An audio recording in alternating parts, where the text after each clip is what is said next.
Good morning, students. So today we will start with our next page, that is page number 57. Thus in an hour the old couple were made rich. मतलब कुछ ही घंटों में वो जो old couples थे वो बहुत ज़्यादा अमीर हो गए, रिच हो गए. The good souls bought a piece of land, made a feast for their friends, and gave plentifully to their poor neighbors. जो मतलब वो कपल्स थे उन्होंने एक ज़मीन खरीद ली और अपने कुछ दोस्तों को, फेस्ट का मतलब होता दावत में बुलाया और गिव प्लेंटीफुली मतलब अबंडेंटली, कुछ अपने जो पुअर नेबर्स थे उनके तो कुछ पैसा उन्हें दे दिया. As for the dog they petted him till they nearly smothered him with his kindness. Smothered का मतलब होता है to cover something somebody with too much of something. मतलब वो उसको इतना ज़्यादा प्यार करते थे, इतनी ज़्यादा उसकी केयर करते थे, तो मतलब ऐसा लगता था कि इसको बिल्कुल काइंडनेस से, बहुत ज़्यादा उसको लव से वो कवर हो गया है. Now in the same village there lived a wicked मतलब बुरे, bad, old man and his wife, not a bit sensitive and kind, who had always kicked and scolded all dogs whenever any passed their house. इस line में ये बताया गया है कि उनके सेम विलेज में, मतलब उसी गांव में, बहुत बुरे एक लेडीज़ और एक मेन रहता था जो मतलब उनके अंदर दया बिल्कुल थी नहीं, मतलब दया और काइंडनेस तो बिल्कुल उसके अंदर थी नहीं उन लोगों के अंदर.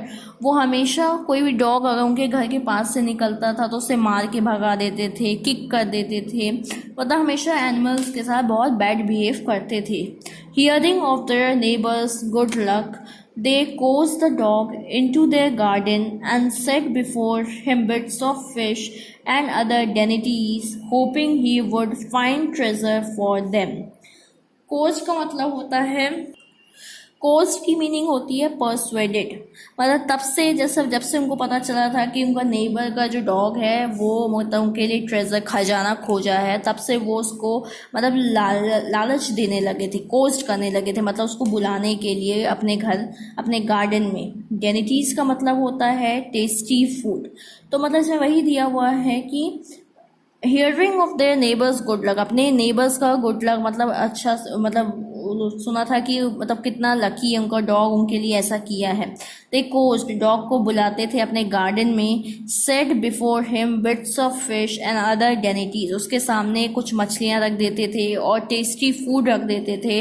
Hopping he would find treasure for them, ये सोच कर कि वो भी उनके लिए खजाना ढूंढ के लाएगा. But the dog, being afraid of the cruel pair, would neither eat nor move. जो डॉग रहता था वो उनसे डरता था. Of the cruel pair, cruel मतलब bad pair, would neither eat nor move, वो उनके पास जाता ही नहीं था और ना उनका कुछ खाना खाता था, क्योंकि वो जानता था कि कभी भी उनके घर के बाहर से निकलो तो वो मार के पहले भगा देते थे. Then they dragged him out of doors, taking a spade and hoe with them. अचानक एक दिन क्या करते हैं, उसको ज़बरदस्ती घसीट के गार्डन की तरफ, मतलब उसको कहीं लेके जाते हैं, स्पेड एंड हो मतलब वही इंस्ट्रूमेंट के साथ, कि ये हमें कोई जगह बताए उसके नीचे से अंदर से खजाना निकल जाए.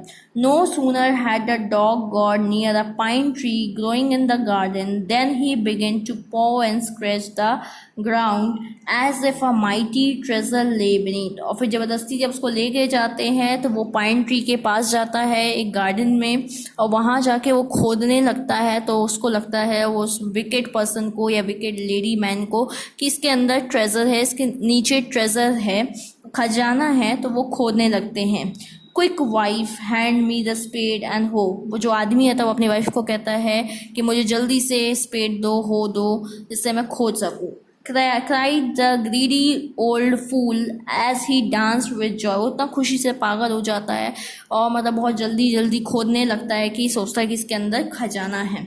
Then the covetous old fellow with a spade and the old crone with a hoe began to dig. कोविटस का मतलब होता है ग्रीडी, लालची. क्रोन का मतलब होता है जो लेडीज थी, old women. Begin to dig But there was nothing but a dead kitten, the smell of which made them drop their tools and shut their noses. जो ग्रीडी लालची जो ओल्ड मैन रहता है वो स्पेड के साथ खोदने लगता है, जो ओल्ड लेडी रहती है वो भी जल्दी जल्दी खोदने लगती है. But there was nothing but a dead kitten. उसके नीचे कुछ नहीं रहता, सिर्फ एक मरी बिल्ली रहती है, किटन रहती है, कैट का बच्चा रहता है. The smell of which made them drop there tools and shut their nose. मतलब इतनी बुरी स्मेल आ रही होती है कि जो हाथ में हथौड़ा और हाड़ी लिए रहते हैं वो गिर जाता है हाथ से उनके, और उनको अपने नाक बंद करनी पड़ती है. Furious at the dog. Furious का मतलब होता है गुस्सा करना. The old man kicked and beat him to death. इतना बुरा उसको पैरों से मारता है, उसे इतना बुरा मारता है डॉग को कि ऐसा लगता है कि डॉग मर जाएगा.